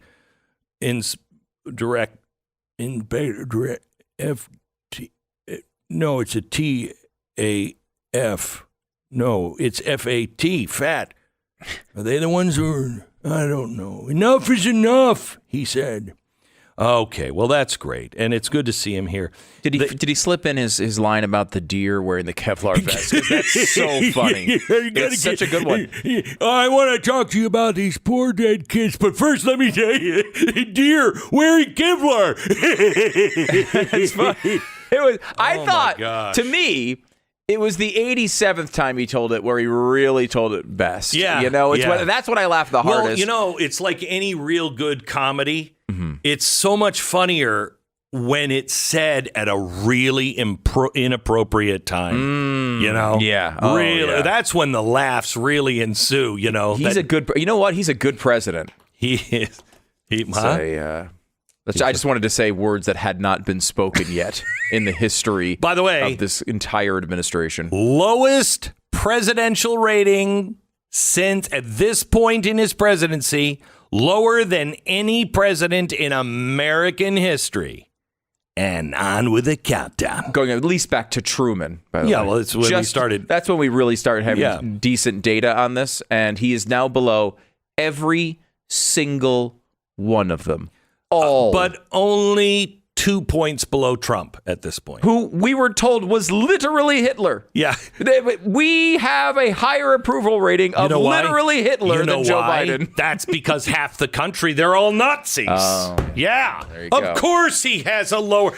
Half the country wanted Hitler. If you just got your own voters to approve of you, if you just got your own party to approve of you, you'd be fine. 26% of Democrats say the country is on the right track. 26% of Democrats. Okay? That's kind of a problem. And you know what's really crazy is if you go back and you listen to the debate when Donald Trump said, listen to me, people. You elect him, you're going to see inflation's going to go through the roof. The economy, gas prices will be the highest ever, make your nose bleed. And he was right. Oh, he's exaggerating. It couldn't be that bad. Really? It's Because it's going to get worse. I don't know. I think Trump may have undersold it. Oh, I do too. No, I do too. Like, he was saying that this was going to be a complete catastrophe, and we all believe that, right? I don't think anybody listening to this show thought Joe Biden was going to be a good president, but he's amazed even me. And I really thought he was going to be bad. Oh, but I didn't have low standards. I had no standards. No standards. Yeah, I standards. expected only the worst things I could imagine a politician doing. Yeah. When John Kerry said, oh, this is going to happen so fast that it will take people's breath away, when he was talking about how fast they were going to change the country in a bad way, not in his opinion, but my opinion, I didn't even think it would be this bad after he said that, and they were in office, and they were talking to, Klaus Schwab, who was honestly just a white cat away from being a James Bond villain. Yeah. Okay. No, it's true. And I think, too, one thing we need to recognize, we are in a dangerous period here from now until January. What? In that you have a very desperate party. I mean, look at the actions of Beto O'Rourke yesterday. That is desperation, right? That is a Hail Mary months and months and months before votes even are cast.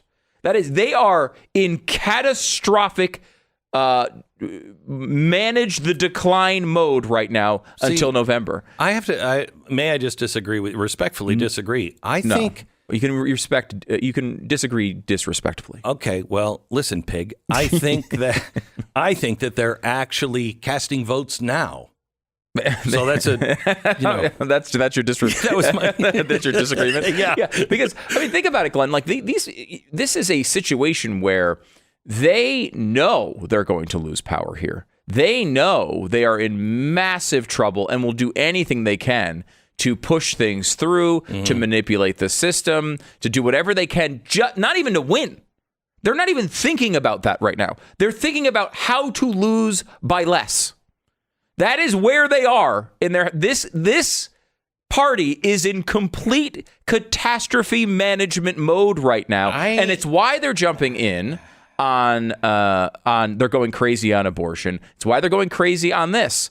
They're trying to find something. I mean, think about this. Do you think the Ukraine situation's going well? Do you think Biden handled that well? Do you think, leading in, he was blurting out regime change and we'll let you go in a little bit if you kind of want to, but don't take over the whole thing. And you're not going to understand anything in my speech. You won't understand. Kill Putin. Right. And, all of that, right? We know how badly this has gone, right? This is his most popular position as president. The best thing he has in all of his polling is Ukraine. So think of where they are. They're looking at this and saying everything that the president deals with on a daily basis is in mid-catastrophe. And they're trying to find any way, not even to win independents or Republicans. That's not even in their consideration anymore. All they're thinking about is how do we get the base out so at least we can hold on to bright blue districts. That's where they are mentally.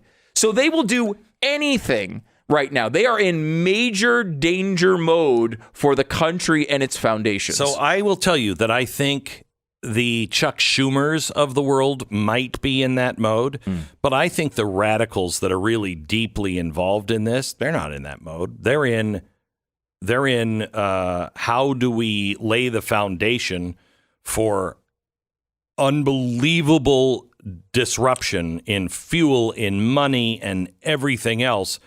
So some emergency orders can come up. You know what? I don't think we disagree here, because those people are there. You're right.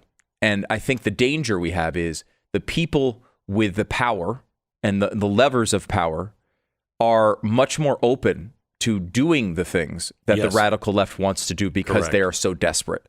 And that puts us in a situation over the next, 8 to 10 months of really, we have to be on guard at all times for what they're doing.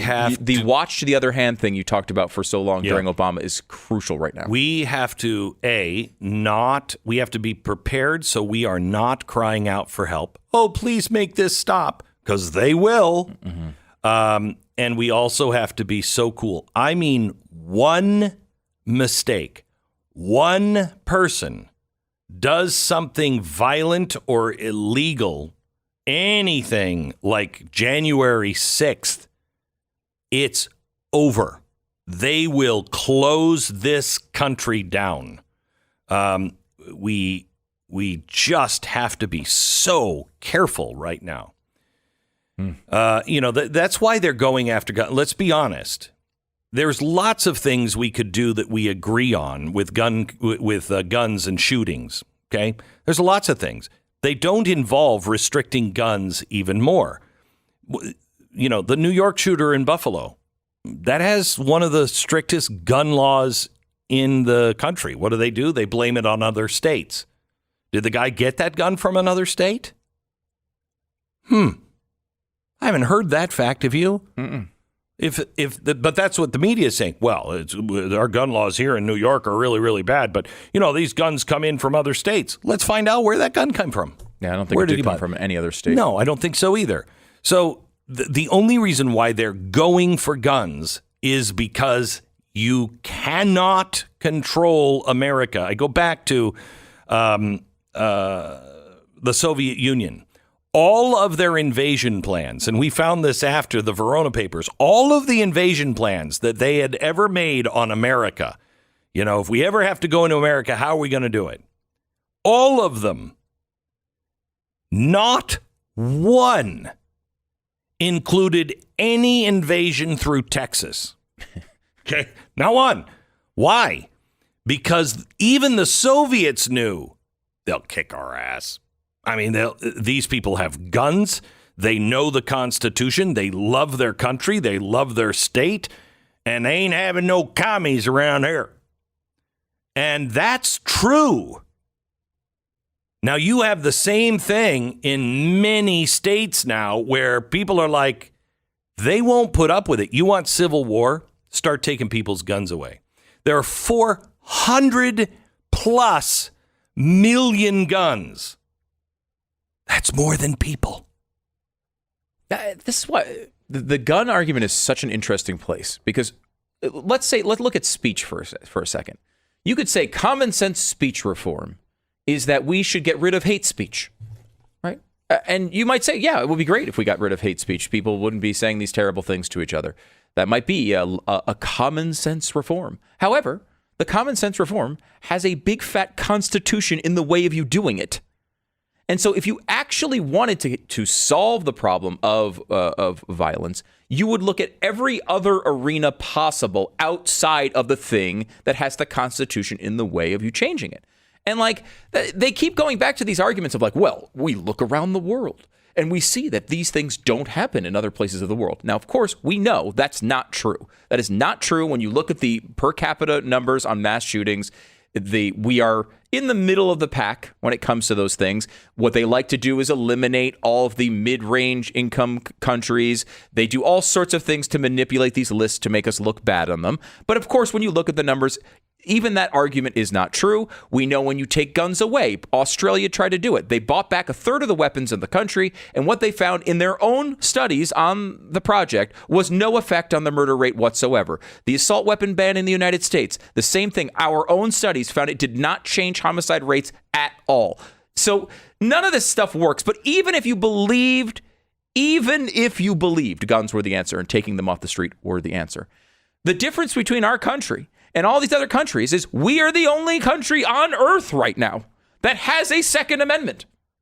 So your only argument here would be to repeal the Second Amendment, and I dare you to make it. You should. You should make it a centerpiece of this upcoming campaign. Repeal the Second Amendment. Go for it. Try it. But even if you did, we have 200 years of gun culture in this country, which have placed 400 million weapons in private hands.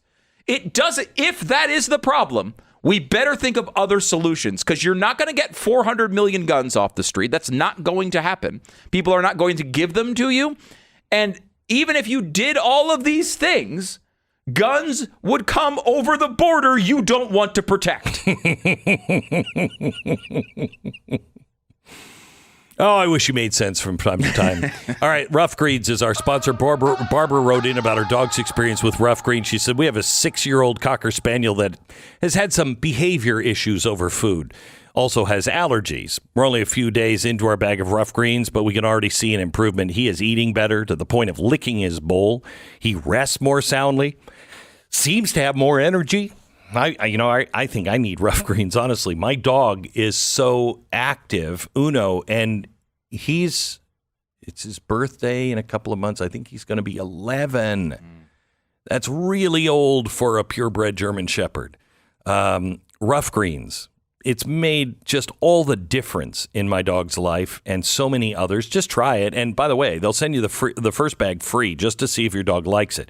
The longer you feed them, the more differences you will see in your dog. It's really incredible, full of the stuff that they need. It's not a dog food. It's a supplement. Get the first bag free. Just pay for shipping. Go to roughgreens.com/Beck, ruffgreens.com/Beck, or you can call 833-GLENN-33, 833-GLEN-33, or roughgreens.com/Beck. 10 seconds. Station ID.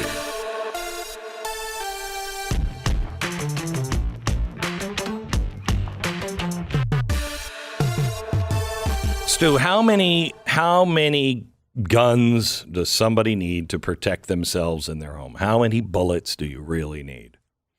As many as they want, because they're constitutionally guaranteed. Yeah, and I would say not only that, but as many as it takes. Yeah. Okay. As many as it takes. Here's a 69-year-old Florida grandmother.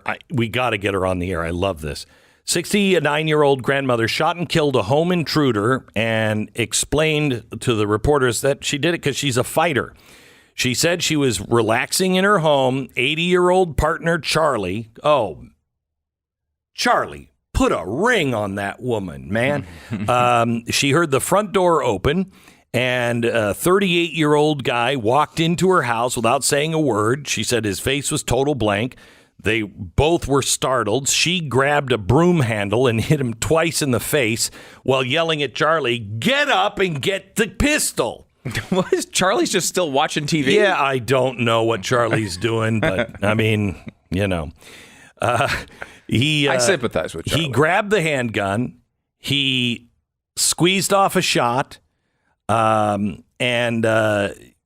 it didn't do anything. And then he dropped the gun and called 911. Didn't do it. What does that mean? He didn't. Well, it didn't. He didn't hit him or anything else. Okay. And so then he goes to the backyard, but he's not going to leave the property. And so she's like, "Okay, well, I'm getting my gun. It's in the cabinet next to the bed." And she said, "I've been shooting guns since I was 10 years old. I grew up on a dairy farm in Tennessee. We know how to shoot snakes." And she went back. She said, "I've never had to pull a gun on anybody." She goes outside. She said, "I locked eyes with him. I said, 'Get off my property or I will shoot.'" And he said, "Yeah, right." Poof. Dead. You should not break into people's homes. That's a good lesson that you get. I've learned here. By the way, she said, I didn't know what I was going to do other than protect myself and defend myself and my family and my home. They're not doing an investigation on her. I mean, she's in Florida. She's safe. It's like being in Texas. But she said, there are other authorities that I worry about. And she said, my main thing is wondering if God's going to forgive me for taking a life. It does bother me. That's a responsible gun owner. One that doesn't want to shoot, but one who will shoot. And by the way, you don't shoot a gun by someone's head. You don't fire warning shots. You don't fire to wound. Hit them in the trigger finger. I was told by a gun expert that you should take your shotgun and then you should fire it out and just buy a shotgun, and then you get a 2-barrel and you just fire 2 warning shots out over your porch when people come to intrude. Is that not the way? No, if you're a Democrat, that's perfect.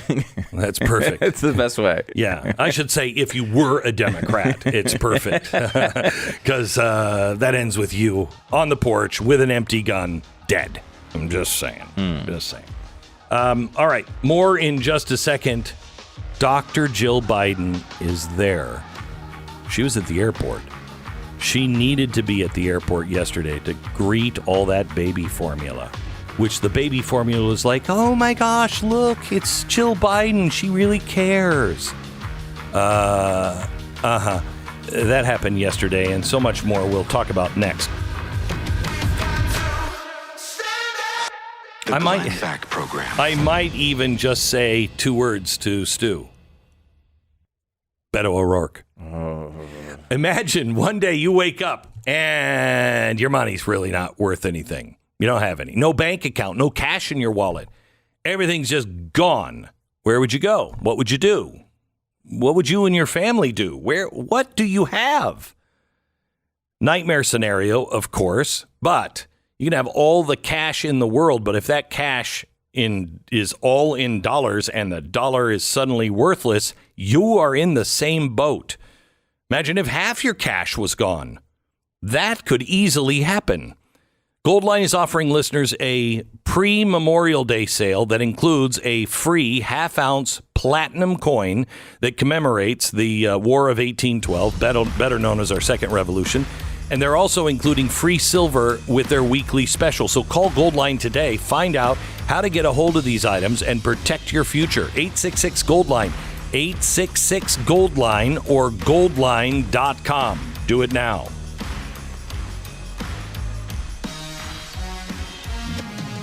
The Great Reset. It's the new book available now and every bookstore. It's glensnewbook.com as well.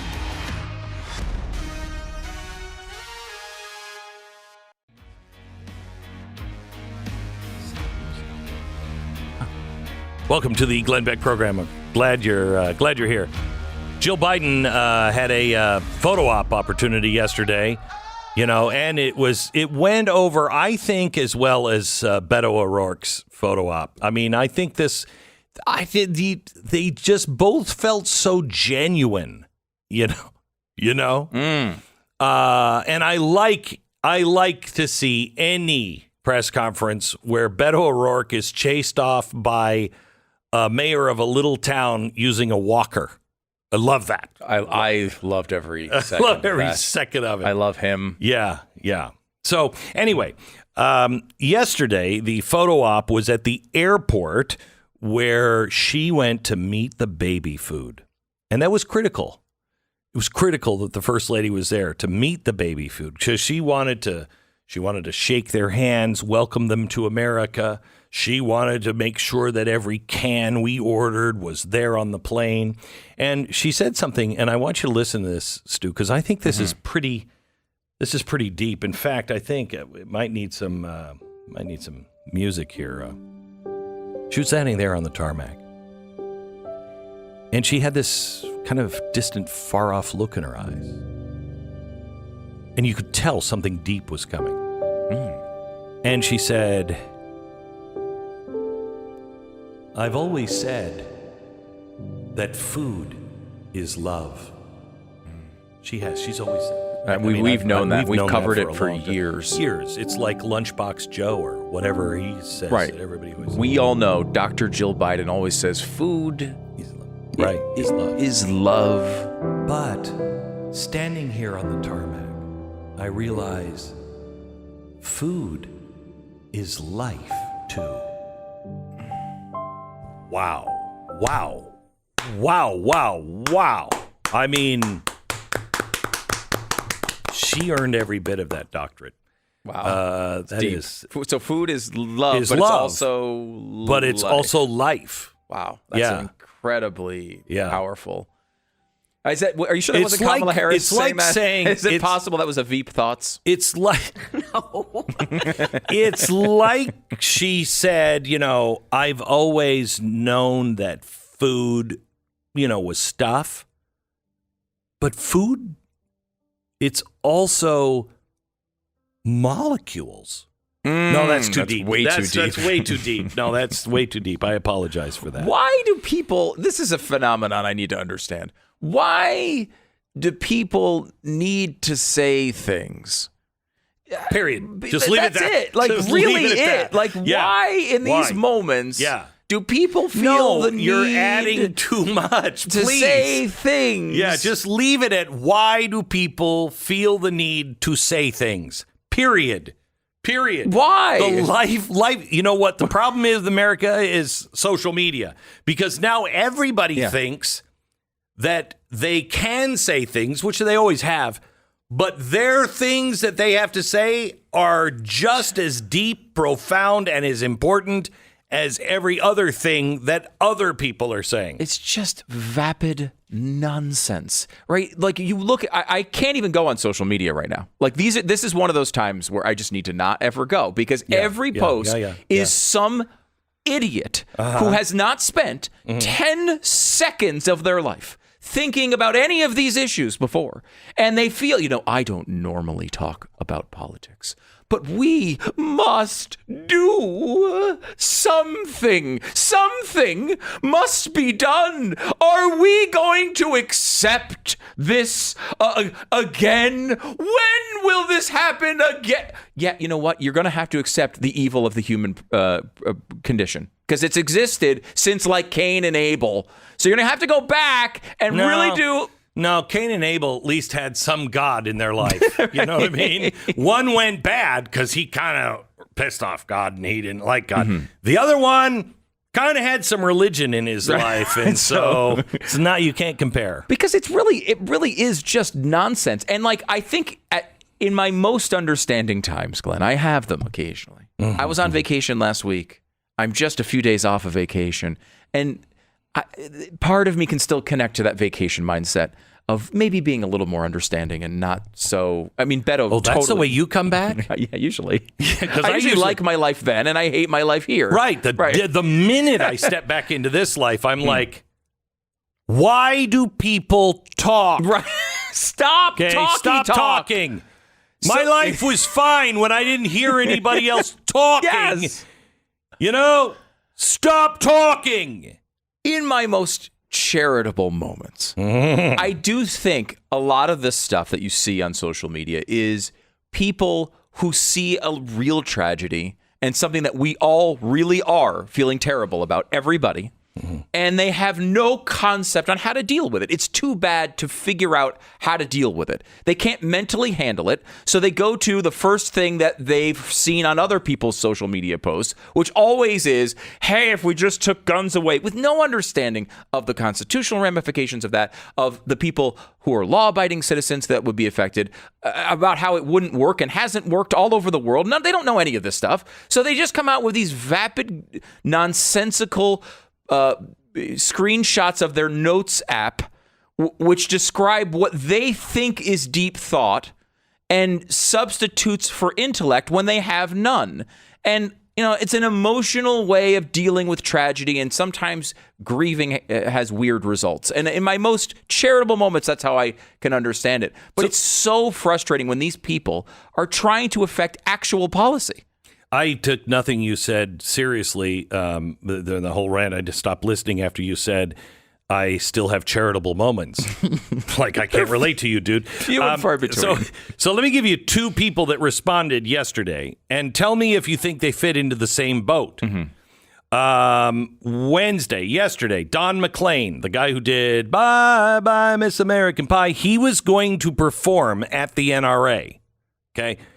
There's no way you're getting somebody to perform at the NRA that's not a gun supporter. You know what I mean? Right, of course. It's not like, hey, I wonder if Don Henley would play. No amount of cash. No, he's not playing. And we know there are like 4 artists you can book for the NRA convention. There's 4 of them. Apparently, Don McLean is one of them. Okay, so So he came out yesterday and he said, in light of recent events in Texas, I've decided it would be disrespectful and hurtful for me to perform for the NRA at their convention in Houston this week. We're all shocked, and I'm sure all the people who are planning to attend are shocked and sickened by these events as well. After all, we're all Americans. I share the sorrow for this terrible, cruel loss with the rest of the nation. Do you have a problem with that? Because I don't. No, I don't have a problem with it. I mean, I think it sort of indicates that the NRA had something to do with this, and they don't. You could take it that way. You could take it that way. And I think he's just like, you know what? I just don't want to be plastered everywhere this week, because I was going to get plastered everywhere anyway for the being at the NRA, but it's going to be used against, and I don't want to be part of that. Not that the NRA is causing it or he is causing it, but it's going to be used to divide. Yeah, I can see. I mean? I can sort of, especially a person who's an artist, and it's in Texas. It's in Texas. Yeah. Right? Okay. Again, that does not mean that they should cancel their convention, which some people are requesting. But I mean, I can see if you don't live and die on the Second Amendment, you might want to bail from that performance. So the next one, this celebrity said, this convention at the George R. Brown Convention Center in Houston, talking about the NRA convention, is coming this weekend. People should show up and protest at this conference. Now, that's a brilliant idea, right? Mm-hmm. And then they say, come armed. Okay, so people should show up and protest at this conference. That's like saying to all humans, people should breathe. People should eat. It's not a new idea to the left to protest the NRA conference, right, okay? Yeah, not exactly an innovative idea. No, it's not even an idea at this point. It's a way of life for these people. Okay, show up and protest this conference, and it's happening this weekend. Come armed. Now, let's just think about that one.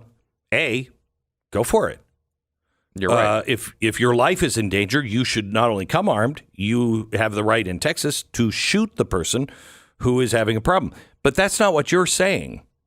Because the people who are coming to protest, if they really are against so many guns on the street, they wouldn't have any guns. And they certainly wouldn't want to carry in Texas because that's something that the Republicans are for and the NRA is for. You can open carry in Texas. I think people should open carry myself, but you can open carry. So I have no problem with come armed, but who are you talking to? By the way, this was Bette Midler. God. Who is she talking to? The people who are coming to protest most likely don't have guns. Okay, I guess they could fly in from other states, but that would be bringing guns from across state lines, and that we know is dangerous. That's the real problem. So they can come armed as long as they're not shooting anybody. Are you saying that come armed as a threat? Is that what you're saying? Because that's the problem. That makes you an irresponsible gun owner. You can't use your gun as a threat. That's against the law. Bette Midler needs to get on a role on The View. She would fit in perfectly with that environment. She would. I mean, because that's just these are just stupid points. Stupid. Like we talked, I think on the air, I can't remember if it was on or off, but we talked about Matthew McConaughey's statement yesterday. And he made a statement. And like McConaughey, I don't know much about his politics. He seems to be like a center left guy, but not AOC. Like I don't know exactly. But I think he could cruise over there quickly. He doesn't possibly, Okay. But he seems like a well-meaning guy. Yeah, I agree with that. I think he seems to have a good heart and seems to care about the state of Texas. He's a guy I would interview on the air and most likely disagree and push back, but I think we would both be agreeable. Yeah, it would probably be a good interview. Yeah. But his statement yesterday was just that sort of like lengthy multi-paragraph collection of zilch. Like, it's just nothing. It's just a giant empty shell. And, it's like, we can stop this. We don't have to accept this. What do you mean we can stop this? You have an 18-year-old, right? In this particular case, like, you have a person who has no history of legal problems. And everyone could say they had all these red flags, but no mental health history that anyone, at least nothing official. So you're going to go in and take the right of gun ownership away from everyone who has no authorities even had this guy on their radar, at least as far as we know at this point. No. I mean, first of all, you shouldn't be 18 and be able to buy a weapon of war. You should be able to sign up to go into the military and have the weapon of war and be trusted to go to war and shoot the right people, but not here at home. And one more thing. You said just a large collection of zilch was said. Yeah. Let me leave you again with something very important. Okay. I've always said that food is love. But food is life, too. Wow. That makes me weep when I think of that. Okay, these days you need to be doing more to protect your finances, your investments, your family. You got to do everything you can to make sure you survive the inflation. And we are at the beginning of it, gang. That's why I keep telling you about the free, no obligation mortgage review from American Financing. They are going to look at your entire financial picture from your home loan to your equity, even your high interest debt. They're going to review it all, and they'll show you a variety of things that can make a difference. They're currently saving many of our listeners thousands of dollars, tens of thousands of dollars over the long term, and many of them up to $1,000 a month, paying off the high interest debt, shortening the loan term. You could even access cash from your equity. There's many possibilities. Don't be stupid. Don't spend it on a vacation or anything else. Get out of debt. American Financing, 800-906-2440. 800-906-2440. It's AmericanFinancing.net. American Financing, NMLS 182334. www.nmlsconsumeraccess.org. This is the Glenn Beck Program.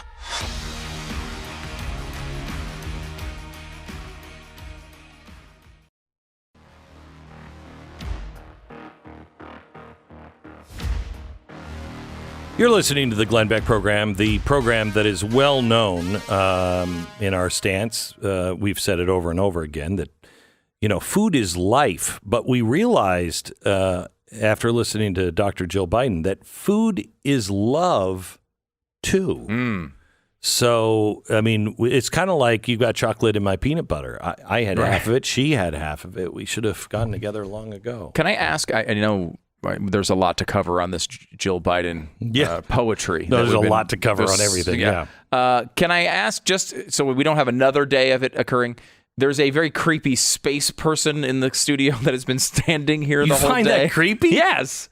It looks like something a serial killer. Like it looks like something that Germans, you'd be on Tinder and you'd we just want to have dinner, and then you come over to their house and they're wearing that and your dinner. Yes, right. It does look spooky. Yes, it does. So I said I wanted to find a NASA spacesuit, and this is tip off from a listener, and it's as close as I can get so far. Still looking for a NASA spacesuit. If you know one, please let me know.